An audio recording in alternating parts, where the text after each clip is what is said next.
o'clock hour, had an update from the Electricity Minister, Dr Kgosientsho Ramokgopa, on the state of the electricity grid and government's implementation of the Energy Action Plan.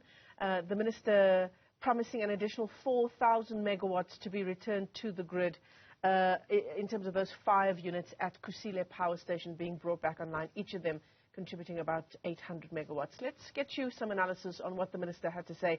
Liz McDaid is Strategic Lead at the Green Connection. Liz, it's great to see you. Thanks very much indeed for coming on. There was a lot to take from what the Minister had to say. Shall we talk about how he started off that briefing by saying we are going forward, curb planned maintenance, bring it down to 2,000 megawatts. That seems like a big ask given the levels at which planned maintenance outages are at the moment. So I think my overall take-home message from Minister Ramokgopa's briefing is that it's like a duck on the water with a lot of paddling going on underneath. And he very much seems to be on his own. And we need a concerted effort from different ministers. So planned maintenance means you're actually not going to, well, you're potentially risking is that more unplanned maintenance later down the line, which doesn't seem to be necessarily a good idea, but I guess he's stuck between a rock and a hard place for the other reasons that he said in his briefing.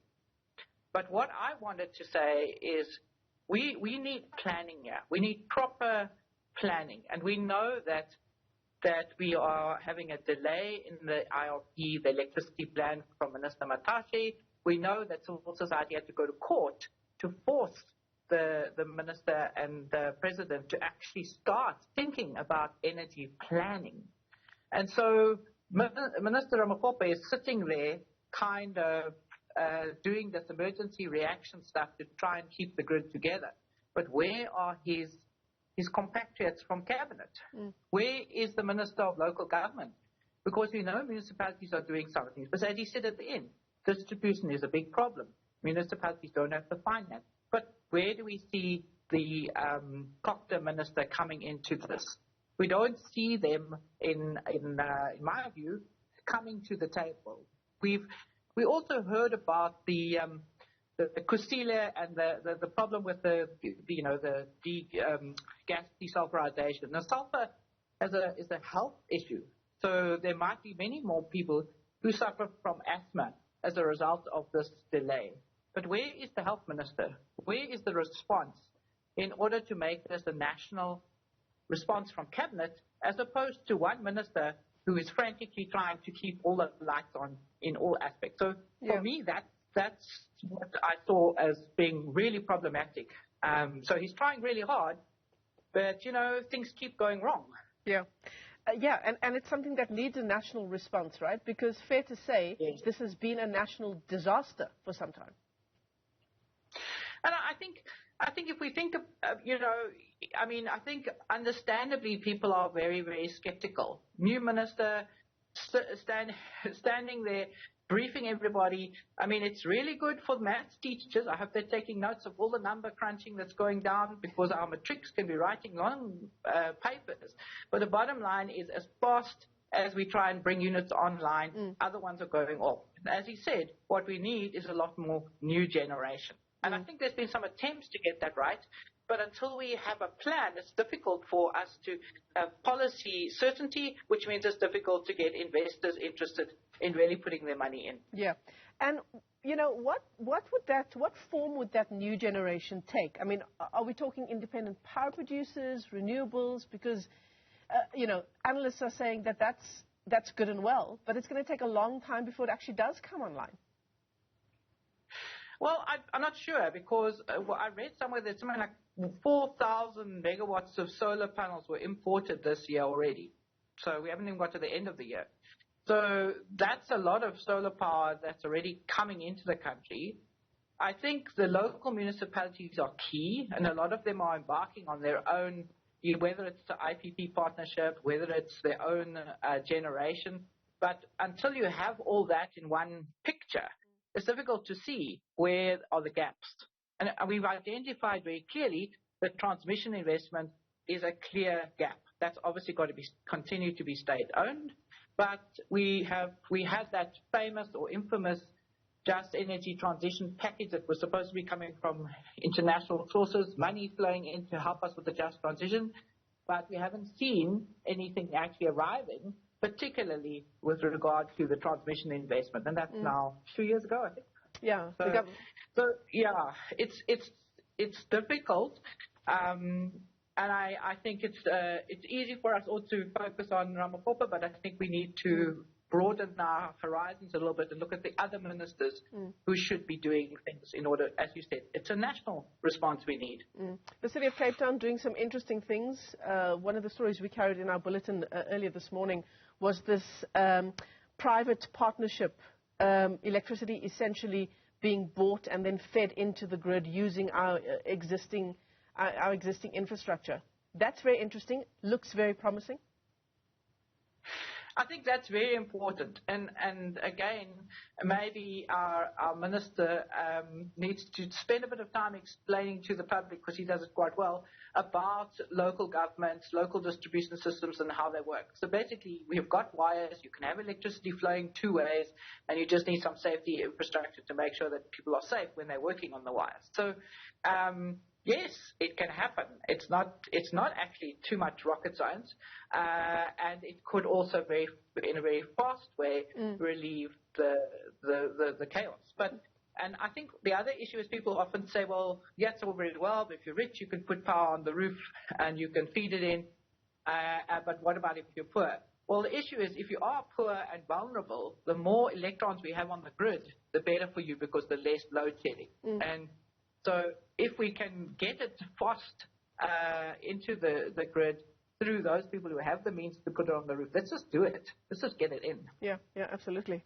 I mean, shall we talk about what the minister had to say about Kusile? So units 1 to 4 and then eventually unit 5 as well, which he says is a story on its own. But essentially bringing these units back online is going to give us a whole lot of help if everything goes according to plan. By the end of November, 4,000 megawatts will be back in the grid if that does happen. Yes, so if you can get it right. So remember, there's one issue, which is the desulfurization. That's the thing where the chimney collapsed. Yeah. So if he can get that right, and one of the things he had to get right, which he says he got right, is an exemption from the environmental issues. And I think he's very honest in saying that means that basically people who live around there are going to suffer. And, the rest of us are going to benefit, but they're going to suffer. Sure. And I think that all the people that live around coal-fired power stations have been suffering for years with no action being taken. So it's quite right, as he says, the risk is that civil society will litigate on behalf of those communities. As rightly and they whether should, he can, right? And they should. They should, because why must they suffer for the rest of us? So the issue is how that gets negotiated, and he's raised that as a risk. So I'm sure that's not their only arrow in the quiver, as it were. But yes, we should not be having to make these trade-offs if we are planning properly and really working together. And I think the critical issue is I don't think we have a national plan with everybody pulling their weight at this point. Look, you might not want to comment on the politics of that national energy plan or the implementation of it, but we are going into a very important election, and it's going to be important one way or the other what the power grid looks like come December, January, February. It's so important. Obviously, politics is part of our daily lives. But the bottom line is people should be focused on what is best for the people of South Africa, not for the individual parties or politicians. And I think it's a real disgrace that the key piece of legislation, the Electricity Regulation Amendment Act, was delayed for 6 months before reaching Parliament. That's a real disgrace.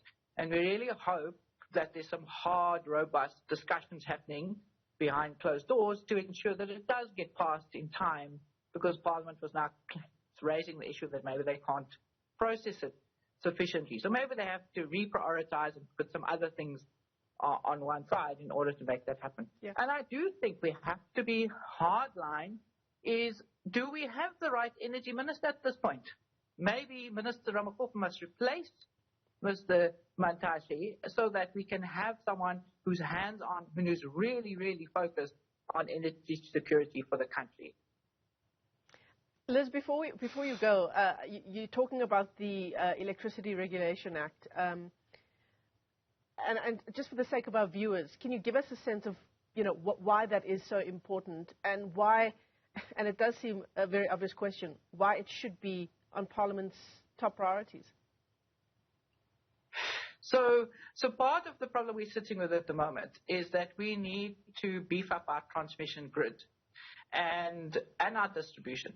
And the sort of restructuring of the electricity system means that we need an independent transmission entity, state-owned, and the legislation that is needed to get that right is this Electricity Regulation Act. And if it's not passed, then we're stuck. And again, people who might give us money to do the transmission don't want to pour it into the bottomless pit of just Eskom, where it gets shifted into generation and maintenance and breakdowns that keep happening, rather than transmission, which can get us out of the hole because the new generation can come onto the grid. Right. I mean, we've heard it before, haven't we? The Electricity Minister, I think, ending off that briefing earlier this morning, saying that as we get to the end of the year, we're going to see less and less load shedding. We're going to see a more stable grid. Out of everything we've discussed, Liz, a lot needs to actually happen. A lot needs to go according to plan, if that's going to be true. The other thing that I'm not convinced of is whether we get less load shedding in summer. Because as the year's gone past, we get increased aircon. Society has changed, and that drop in summer, where everyone used to do their maintenance, is not so low anymore. In addition, we now seem to have the coal being too wet from the rainstorms that are happening in the area over summer.